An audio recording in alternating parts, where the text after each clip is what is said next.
Topic of this video is how can we make our communication effective, कि हम अपने communication को किस तरीके से इफेक्टिव बना सकते हैं। First point is clarify the idea before communication. Means कोई भी मैसेज हम जब किसी पर्सन को कन्वे करते हैं तो एज ए सेंडर हमारी ये रिस्पॉन्सिबिलिटी बनती है कि जो मैसेज हम कन्वे करना चाहते हैं उसका आइडिया हमारे खुद के माइंड में क्लियर होना चाहिए, क्योंकि जब तक हमारे माइंड में क्लियर नहीं होगा वो आइडिया, हम दूसरे को वो चीज़ नहीं समझा पाएंगे।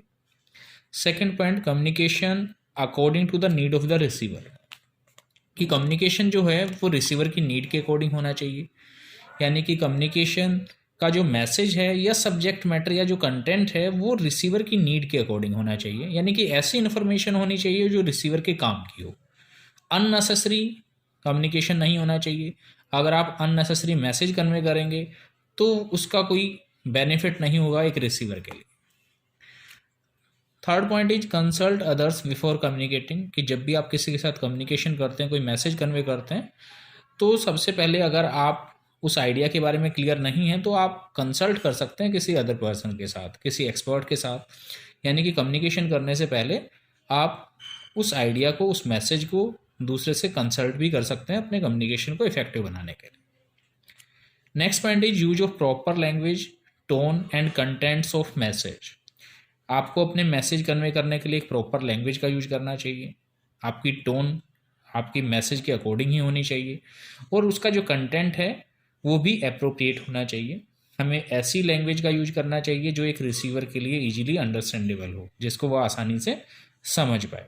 हमें किसी ऐसी लैंग्वेज का यूज नहीं करना है कि रिसीवर को उस लैंग्वेज की नॉलेज ही नहीं है या वो लैंग्वेज वो जानता ही नहीं है, तो आपका कम्युनिकेशन इफेक्टिव कभी भी नहीं हो सकता है अगर आप एक डिफरेंट लैंग्वेज का यूज करते हैं। प्रॉपर फीडबैक, अपने कम्युनिकेशन को इफेक्टिव बनाने के लिए हमें रिसीवर से टाइम टू टाइम फीडबैक लेनी चाहिए, जिससे हम ये आइडिया लगा पाएँ कि रिसीवर ने उस मैसेज को कहाँ तक सही वे में समझा है।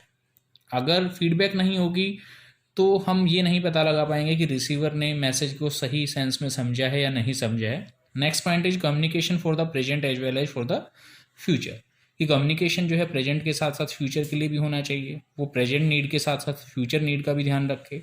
अगर कम्युनिकेशन ऐसा है जो किसी पास्ट इन्फॉर्मेशन पे डिपेंडेंट है, तो आपका जो पास्ट कम्युनिकेशन रहा, प्रेजेंट कम्युनिकेशन है या फ्यूचर कम्युनिकेशन है, उसके लिए आपको सेम ही लैंग्वेज का यूज करना चाहिए और आपके मैसेज में कंसिस्टेंसी होनी चाहिए। यानी कि एक ही तरह का वो मैसेज होना चाहिए जिससे कि वो कोरिलेट करके रिसीवर उस चीज़ को समझ सके। Next is follow up communication. Follow up communication का मतलब होता है कि जब सबॉर्डिनेट को आप कोई मैसेज कन्वे करते हैं और उस मैसेज को समझने में उससे कोई प्रॉब्लम आ रही है तो उन प्रॉब्लम्स को रिमूव करना। यानी कि एक सेंडर की रिस्पॉन्सिबिलिटी बनती है कि वो मैसेज जो उसने रिसीवर को कन्वे किया और रिसीवर जो है उसको सही सेंस में नहीं समझ पाया, उसे प्रॉब्लम आ रही है, तो उस क्वेरी को, उस हर्डल को रिमूव करने का भी वो काम करे। Next is good listener. एक सेंडर अच्छा लिसनर भी होना चाहिए। सिर्फ अपनी बात नहीं बोलनी है, आपको दूसरे की सुननी भी है। यानी कि आप एक अच्छे लीडर तभी बन सकते हैं, एक अच्छे कम्युनिकेटर तभी बन सकते हैं जब आप एक अच्छे लिसनर हैं। सिर्फ अपनी बात नहीं बोलनी है, आपको दूसरों की बातें भी सुननी। Now the second last point is open mind. Sender open minded होना चाहिए। उसे अपने सबॉर्डिनेट्स के सजेशंस का, उनकी बातों का वेलकम करना चाहिए। अगर कोई सबॉर्डिनेट जो कोई सजेशन देता है तो उसकी बात को प्रॉपरली सुनना चाहिए। And the last point is completeness of message. Message को कंप्लीटली डिलीवर करना चाहिए। अगर आप आधा अधूरा मैसेज दे देते हैं सबॉर्डिनेट को तो आपका